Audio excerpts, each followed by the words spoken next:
अस्सलाम वालेकुम, मैं हूं नूरुल आरफीन सिद्दीकी और आप देख रहे हैं आरफीन नामा। आज जिस मौजू पर बात करने के लिए हाजिर हुआ हूं वो एक इंतहाई हसास और पेचीदा मामला है। कल तकरीबन इसी वक्त से और अब तक की जितनी भी ऑब्जर्वेशन है, मैं ऐन ज़ोहर की नमाज़ के वक्त ये रिकॉर्ड करने के लिए बैठा हूँ। शाम तक की डेवलपमेंट जो भी होंगी ज़ाहिर है कि आपको इस एपिसोड में नहीं मिल पाएंगी, उसके लिए मैं माज़रत चाहता हूँ। लेकिन 11 आवर तक बिल्कुल एपिसोड को रोके जाना भी मुमकिन नहीं है, इसलिए बची कुछ ही मालूमात पे इक्तफ़ा कीजिए। हाई कोर्ट के 6 जजेस साहिबान का ज़मीर अचानक जाग गया है। बहुत देर की मेहरबां आते आते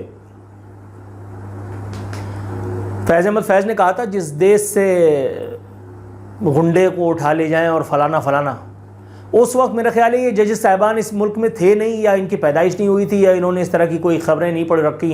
इनके ज़मीर को जागते जागते इतना अरसा लगा कि ऐन उस वक्त के जब आरफीन नामा और आरफीन साहब जोवन पे हैं, इन्होंने हमें चांद मारी का मौका दे दिया।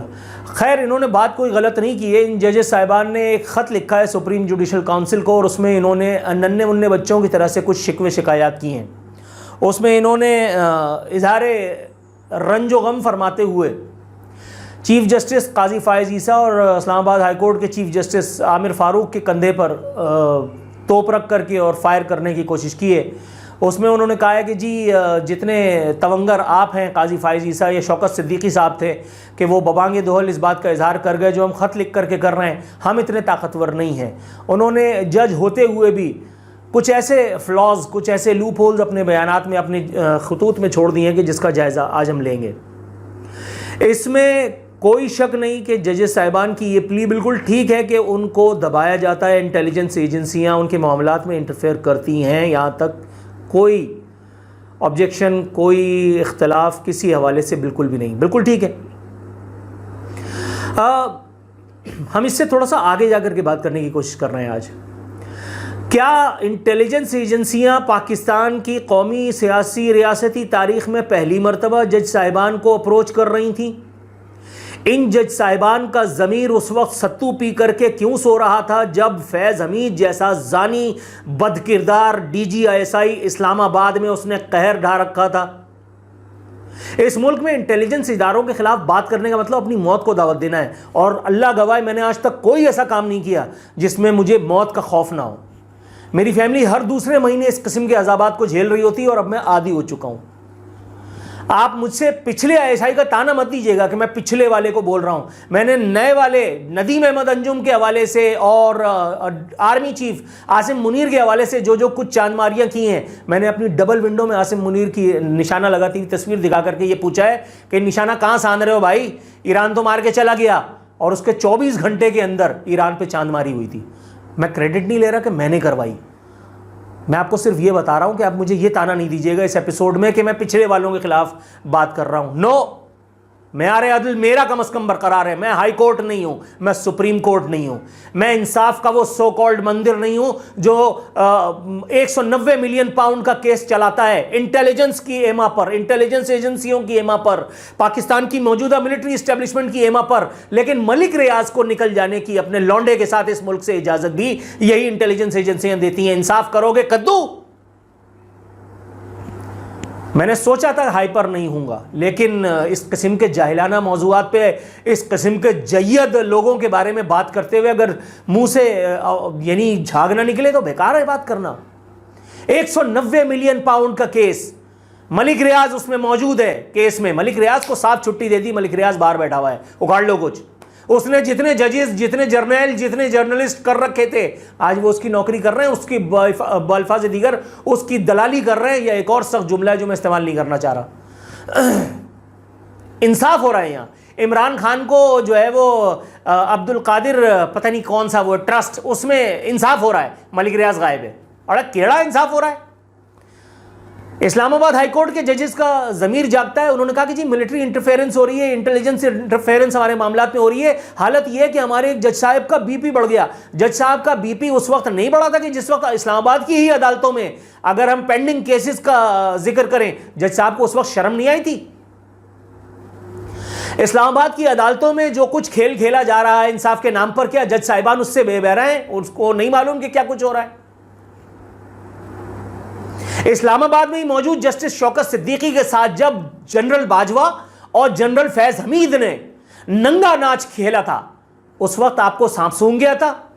जस्टिस मोहसिन अख्तर की यानी जो इस खत के सुर्खीले जनाबे वाला, जो शिद्दत से यानी इमरानी जहर से मुतासिर मुझे तो महसूस होते हैं, मेरी मालूमात गलत भी हो सकती हैं,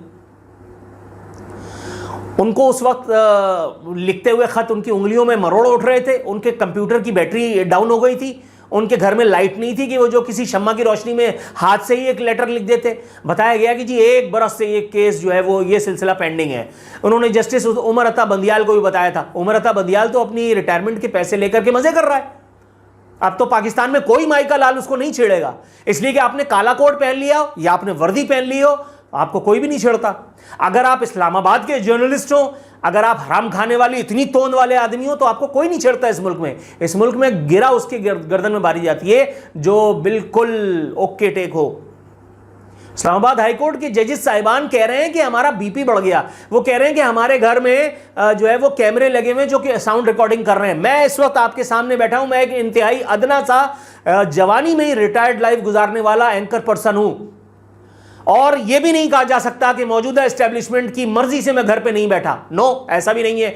चुन चुन के अपने लोगों को, जिन लोगों के साथ फैज हमीद ने, बाजवा ने ज्यादतियां की थी, जिनको घरों में बिठा दिया था, चुन चुन के सबको ले आकर के नौकरियां दिला दी गई हैं। और मैं लानत भेजता हूं ऐसी नौकरी पे भी। मैं इसलिए घर पे बैठा हुआ हूं क्योंकि मैं इनकी मर्जी की बोली नहीं बोलूंगा। ये भी कोई दूध के धुले नहीं है। लेकिन अगेन कहने का मकसद मेरे ये भाई मेरे कि जिस वक्त आपको ये इंसाफ की दुआई देनी थी, आप उस वक्त नहीं बोल रहे। आप कह रहे मेरे घर में रिकॉर्डिंग हो रही है। मैं इंतहाई अदना सा मोहरा, साबिक मोहरा, मौजूदा यूट्यूबर, मेरा तो प्रोफाइल ही जीरो हो गया है ना तकरीबन। ये अलग बात कि आरफीन नामा अल्हम्दुलिल्लाह जहां जहां तक अप्रोच रखता है, जहां जहां तक मेरी और आरफीन नामा की सुनी जाती है, ये अल्लाह रब्बुल इज्जत का मुझ पर फजल नहीं तो और क्या है। सुम्मा अल्हम्दुलिल्लाह मुझ जैसा आदमी भी, मेरे घर में 4 कैमरे हैं जनाब। मेरा एक दोस्त आया जिसका आईटी से बैकग्राउंड है, उसकी बेगम भी आईटी में पता नहीं फलाना फलाना है, तो उन्होंने खाना खाते मुझसे पूछा, आरफीन भाई आपके घर के कैमरे सिक्योर हैं? मैंने कहा नहीं। उनका हाथ रुक गया। उन्होंने कहा मतलब? मैंने कहा है क्या? फिर उन्होंने मजीद पूछा। मैंने कहा हमारे पूरे घर के मोबाइल फोन्स, मेरी माँ का, मेरी बीवी का, मेरी बहन का, मेरे बहनोई का, हमारे आसपास के तमाम लोगों का, सबके फ़ोन है क्या?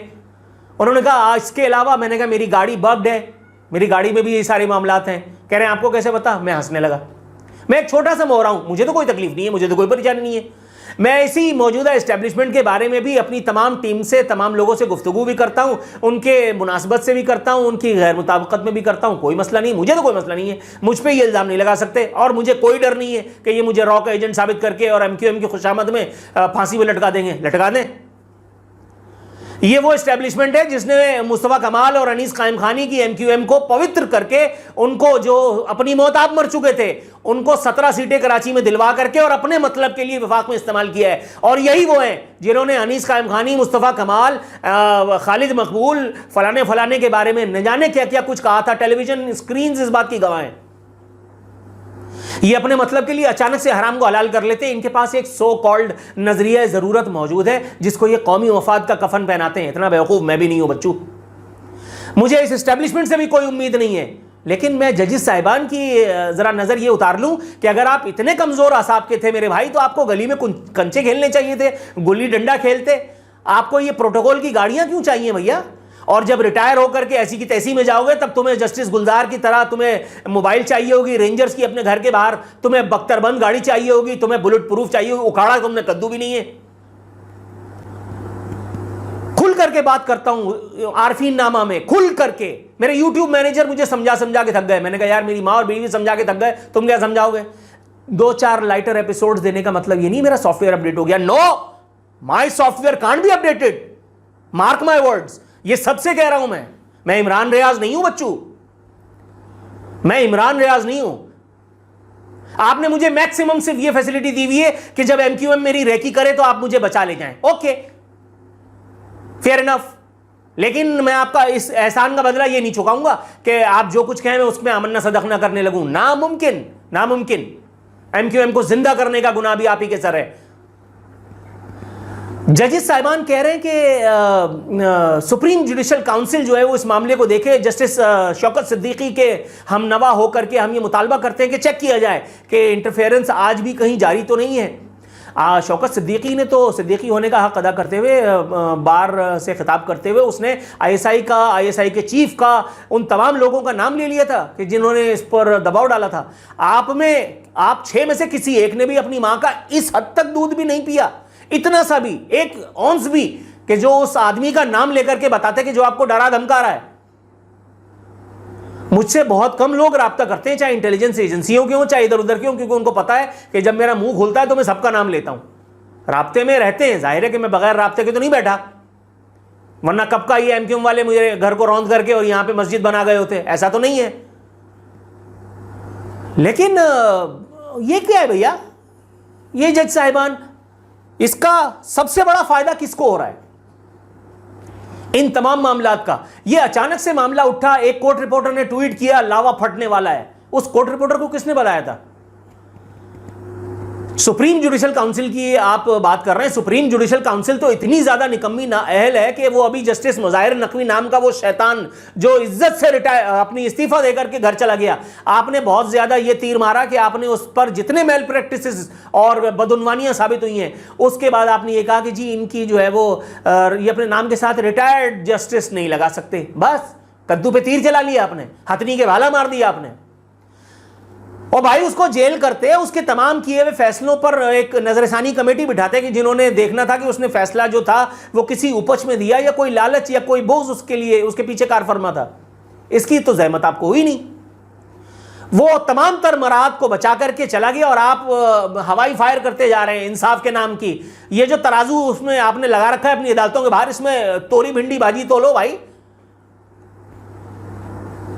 इंसाफ का मंदिर ही अंधा है, इंसाफ के मंदिर के सारे देवता अंधे हैं, तो सुप्रीम जुडिशल काउंसिल की आंखें कहां से आएंगी?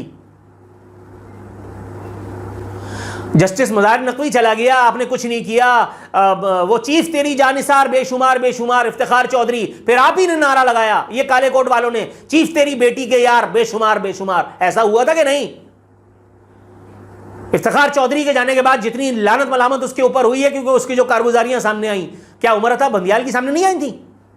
वो उमर अता बंदियाल के जिसने, मैं ट्रांसमिशन में था बोल पे उस वक्त, और जिसने कहा था कि इस्लामाबाद में ये तोड़फोड़ कौन कर रहा है भाई? हो सकता है इमरान खान साहब को किसी ने बताया ना हो।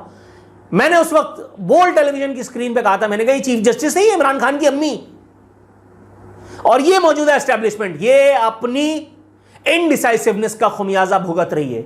ये कीचड़ के ऊपर कारपेट बिछा करके इन्होंने सो कॉल्ड एक आर्टिफिशियल सेटअप लगा करके एक पार्ट टाइम वजीर आजम बिठा दिया और ये समझ रहे हैं कि सारी चीजें ओके हो गई। नहीं हुई हैं। इस निजाम की गंदगी और गलाजत को जब तक स्क्रैच नहीं कर दिया जाएगा नीचे से, तब तक यहां स्टेबिलिटी नाम की कोई चीज नहीं आएगी। मैं एस्टेब्लिशमेंट की हिमायत में हूं ना जजेस की मुखालफत में। मैं वो बात कर रहा हूं जो 100 आने सीधी है। ना जजेस दूध के धुले ना इंटेलिजेंस एजेंसियां। लेकिन ये इतनी देर से आपको आकर के और अपने पेड़ में मरोड़ का एहसास हुआ, ये बात हजम नहीं होती।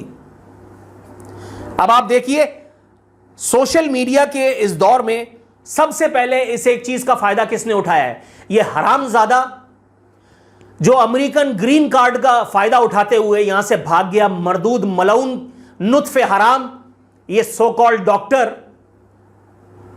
ये पीटीआई की सोशल मीडिया ब्रिगेड उस सोशल मीडिया कुव्वत का फायदा उठाते हुए पाकिस्तान में जो कमीनेपन किए जा रहे हैं उसको प्रोपगेट कर रहे हैं और पाकिस्तान के लोगों को बता रहे हैं कि हमारे मुल्क की एजेंसियां इस हद तक चली गई कि जजेस के कमरे में कैमरे लगा दिए गए और ज्यादा प्रेशर डालने के लिए उनके भाई को अगवा किया गया। ये जजेस अपने कलम से सबको फारिग कर सकते हैं। डॉक्टर शहबाज गिल, इस जज साहिबान के इस खत का सबसे ज्यादा फायदा किसको हो रहा है मां सिवाय पीटीआई के? टाइमिंग।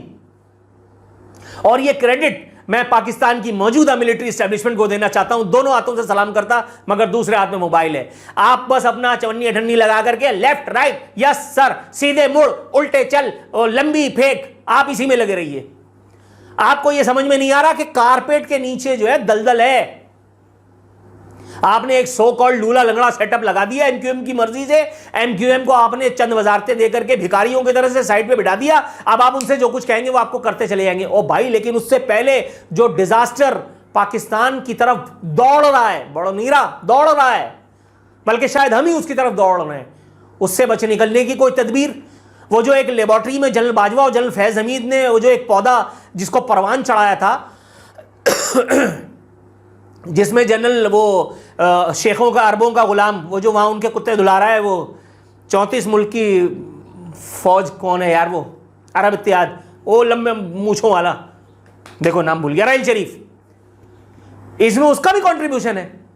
और जब तक आप इस लेबोरेटरी को बुलडोज करके और यहां पे बच्चों के खेलने का पार्क नहीं बनाएंगे, वो लेबोरेटरी जिसमें आप वजीर आजम तैयार करते हैं, जिसमें आप सियासी लीडर तैयार करते हैं, तब तक आपको इसी तरह की चीजों का, इसी तरह के चैलेंजेस का सामना होगा। ये 1 9 मई हुआ है बॉस, अभी कुछ और 9 मई बाकी हैं।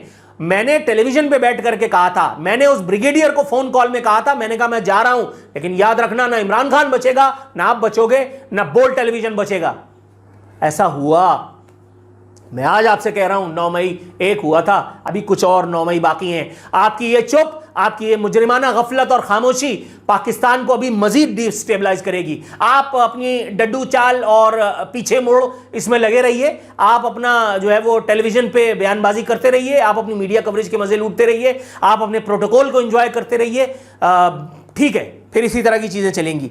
और ये देखिए, ये है वो अमरीकी कुत्ता, खुल करके बात कर रहा हूं, यह है वो अमरीकी डॉग, बल्कि बुलडॉग, के जिसको अमरीकी ग्रीन कार्ड होने की वजह से हमारे इंटेलिजेंस इदारों ने उठाया, उसको हल्का फुल्का ट्यून किया और फिर उसके बाद ग्रीन कार्ड का प्रेशर आने के बाद उसको छोड़ भी दिया गया। बोल टेलीविजन में इसको उठाया भी गया था। यह खुसरों का शौकीन, जो खुसरों से सेक्स के बदले उनको पैसे तो क्या ही देता, उनसे भी उधार पे सेक्स किया करता था। यह बात मैं 50,000 दफा बता चुका हूं। इसकी मेल प्रैक्टिसेस और बदउनवानियों के लिए आपको बहुत ज्यादा तरद्दुद नहीं करना पड़ेगा, अगर तो आप वाकई इंटेलिजेंस वाले हैं। लेकिन फर्क यही है कि आप ये इंटेलिजेंसिया करके करेंगे क्या। ये इंटेलिजेंसिया बात बहुत बढ़ जाएगी, लेकिन जब जहन में आता है, जब मुंह पे आता है, तो आरफीन खुल्ला बोलता है। Major general Saeed, DG ranger Sindh, मेरे साथ बैठ करके चाय पीते हुए 50,000 दफा बता चुका हूं, फिर बता रहा हूं, मेरे साथ बैठ करके चाय पीते हुए कह रहे, आपके ख्याल में ये उज़ैर बलोच किसके कहने पे ये कत्ल गारतगरी कर रहा था। मैंने चाय की कप रख दी, मैंने कहा सर जेल भेजना है तो ऐसे ही भेज दें, ये करने की क्या जरूरत है। हंसने लगे, नहीं बताओ। मैंने कहा जाहिर है जरदारी, फरियाल तालपुर, पीपल्स पार्टी। कह रहे यस। मैंने कहा मुझे बताने से क्या होगा, कुछ करो। कह रहे ये देख रहे हो फाइल, ये फाइलों में सब कुछ जमा हो रहा है, job will be done one day इंशाल्लाह। वनडे में क्या हुआ, वनडे में संडे भी आया, मंडे भी आया और फिर फंडे बन गया। वो डीजी रेंजर्स यहां से इस्लामाबाद चले गए, कौन सी वो डिफेंस यूनिवर्सिटी, उसके फलाने फलाने बन करके, उसके बाद कोर कमांडर कराची बन करके वापस आए, जरदारी और बिलावल को सलूट करते करते, और उसके बाद यहां से फिर चले गए। ओहो, कुछ नहीं हुआ जरदारी का। और मजे की बात ये, वही जरदारी जिसकी करप्शन की दास्तान मुझे सुनाई जा रही थी, आज एक मर्तबा फिर अफवाज पाकिस्तान का सुप्रीम कमांडर बना बैठा है। और बोलो नजरिया जरूरत वालों, कौमी मफाद का कफन ओढ़ करके नजरिया जरूरत की आड़ में वारदातें करने वाले, और क्या कहेंगे। यह माना जा सकता है कि डीजी रेंजर्स को जो बात पता है वो कोर कमांडर को नहीं पता। यह माना जा सकता है कि जो बात कोर कमांडर को पता है वो मिलिट्री चीफ को, आर्मी चीफ को नहीं पता। जो बातें मेजर जनरल सईद को पता थी वो आर्मी चीफ को नहीं पता थी उस वक्त के। जो बात कोर कमांडर सईद को पता थी वो बात उस वक्त के आर्मी चीफ को नहीं पता थी। मगर धंधा है, सब गंदा है ये मेरे भाई। तो जब तक ये कारगुजारियों से बाज नहीं आओगे, जब तक ये होशियारियां नहीं करोगे, वो स्टिक अपनी बगल में दबा करके और वारदातें करना नहीं छोड़ोगे, होने का कुछ नहीं है। ये चुटिया वाला बाबा, इसको उठाया, अगेन प्रेशर आ गया और आपने छोड़ दिया। देखिए क्या लिखता है, आईएसआई जजेस को डरा धमका रही है। ये लाइन किसको फेवर करती है, सिवाय पीटीआई के। मगर आपको कसम है आसिम मुनीर साहब, नदीम अहमद अंजुम साहब, पाकिस्तान की पूरी मिलिट्री एस्टेब्लिशमेंट, मैं आपको अल्लाह रसूल का वास्ता देता हूं, देखिए इसका कुछ होना नहीं चाहिए इमरान खान का, जो कि नहीं होगा, मैं बता भी चुका हूं। इसको आपने वैसे भी माशाल्लाह देसी मुर्गे दे रहे हैं, इसको एक्सरसाइज मशीन दी हुई है, इसको वो नेमतें जेल में मुहैया की जा रही हैं जो किसी सियासी कैदी को नहीं मिलती। मैं आपकी कमज़ोरी, आपकी मजबूरी समझ सकता हूँ, आपको भी ज़ाहिर है मालिक लोगों को जवाब देना है। अगर इमरान खान की मूछ का बाल टूट गया तो फिर मुलाजमतों के भी वादे हो सकते हैं, मैं समझता हूँ। हर आदमी आरफीन की तरह क्रैक तो होता नहीं है कि नौकरी थी वो भी नहीं रही, अब भी घर पर बैठ करके बिलावजा जिहाद कर रहा है, जबकि इस मुल्क में 99.99% लोग नामर्दानगी के मर्ज में मुब्तला हैं। मगर अपना स्क्रू ढीला है ना बॉस। अपने को नहीं समझ में आता कि अपने 3 बच्चे हैं जिनकी स्कूलों की फीस का खर्चा कैसे उठाना है अगले महीने, ये नहीं पता। अपने को नहीं समझ में आता कि अपनी एक बीमार बूढ़ी माँ जो है वो बिस्तर मर्ग पे, बिस्तर अलालत पे है, माज़अल्लाह, अल्लाह मेरे मुंह में तौबा, अल्लाह ताला उनका साया मेरे सर पे सलामत रखे। जिसको ये समझ में नहीं आता कि ये जो चंद पैसे बचे हैं इसके बाद मैं किसके दरवाजे पे जा करके और गाड़ी धोऊंगा, कहाँ जा करके सब्जी का ठेला लगाऊंगा, नहीं समझ में आ रहा। बेगम ने भी बहुत समझाया, अम्मा ने भी बहुत समझाया, मेरे यूट्यूब मैनेजर ने बेचारे ने मुझे इस्लामाबाद में बहुत समझाया। इस्लामाबाद में हम सेफ हाउस में ही थे, सेफ हाउस में बहुत सारे और इन्वर्टेड कॉमाज में लोग आए, उनसे मुलाकातें भी हुई, उन्होंने भी मुझे इन्वर्टेड कॉमाज में कुछ नसीहतें की। वही नतीजा, ढाक के 3 पात, फिर वही।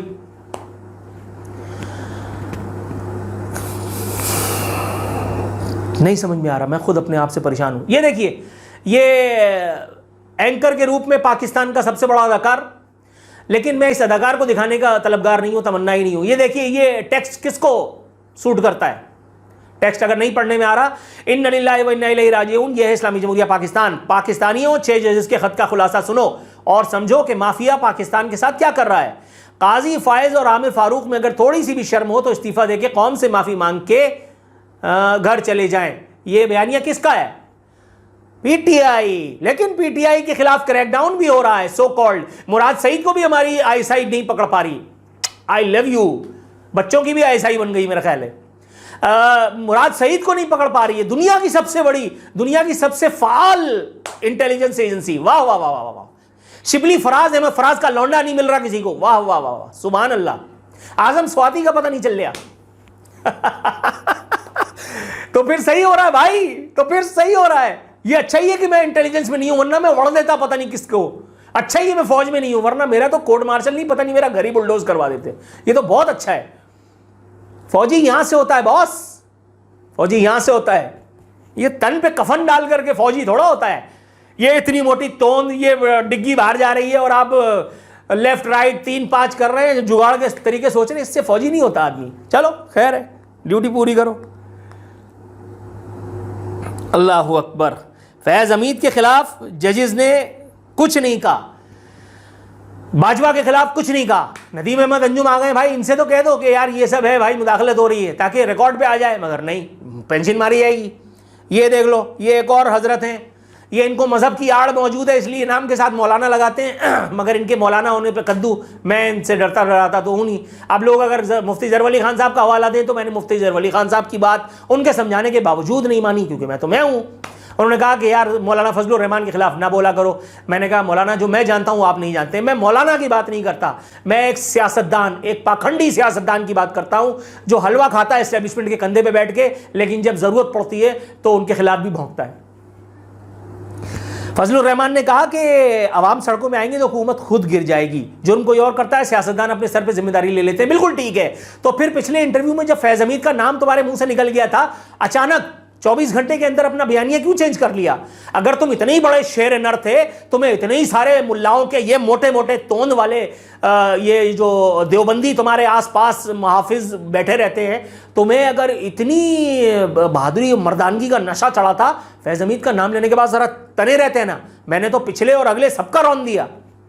मैं अभी भी घर पे बैठा हूं, मैं कल भी घर पे बैठा हूँ इंशाल्लाह। इस मुल्क में कोई मेरा कुछ नहीं बिगाड़ेगा इंशाल्लाह, जब तक अल्लाह रब्बुल इज्जत का इज़्न नहीं आया, क्योंकि मेरा लेना देना सिर्फ अल्लाह के साथ है, तुम्हारा मुल्लागिरी के साथ है। तुम्हारा इस वक्त भी सूबे का गवर्नर तुम्हारा समधी लगा हुआ है और तुम बैठ करके मजाहिया बयानात दे रहे हो। तुम्हें एस्टेब्लिशमेंट से शिकायत है, कह रहे हैं हमारा मौक़िफ़ वाज़ेह, इलेक्शन में धांधली हुई है, हमारा वो कुव्वत हमारा फोकस होगी जिसने नताइज तब्दील किए। खुल के बोलो ना, मौत आ रही है, मां मरती है कि एस्टेब्लिशमेंट हमारा मरकज़ निगाह होगी। नो, हर आदमी नूरुल आरफीन सिद्दीकी नहीं होता। I love my self, that is my own. हल्की फुल्की एपिसोड देने के बाद ये एक भारी भरकम एपिसोड दी, अल्लाह का शुक्र सुम्मा अल्हम्दुलिल्लाह। Now I am feeling much better.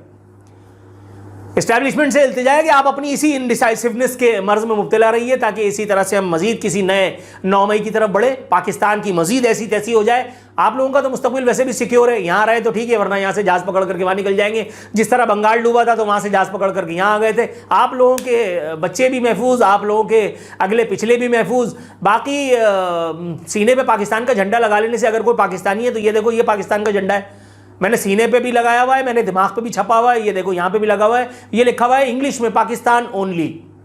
इससे ज्यादा पाकिस्तानियत ढूंढने से मिलती है। जिन लोगों को ढूंढ ढूंढ के नौकरियां दिलवाई है ना, जिनके साथ इमरान खान के दौर में ज्यादती हुई थी, मेरे भाई, खैर बात बहुत दूर चली जाएगी। फिर इंशाअल्लाह ताला मिलते हैं एक और एपिसोड में। इस्लामाबाद हाई कोर्ट के जजेस को बेहतर इन्वर्टेड कॉमास में मुस्तकबिल की नवीद के साथ फी अमानिल्लाह। कल इंशाअल्लाह ताला फिर हाजिर होंगे, बशर्ते ज़िंदगी। अपना ख्याल रखिएगा।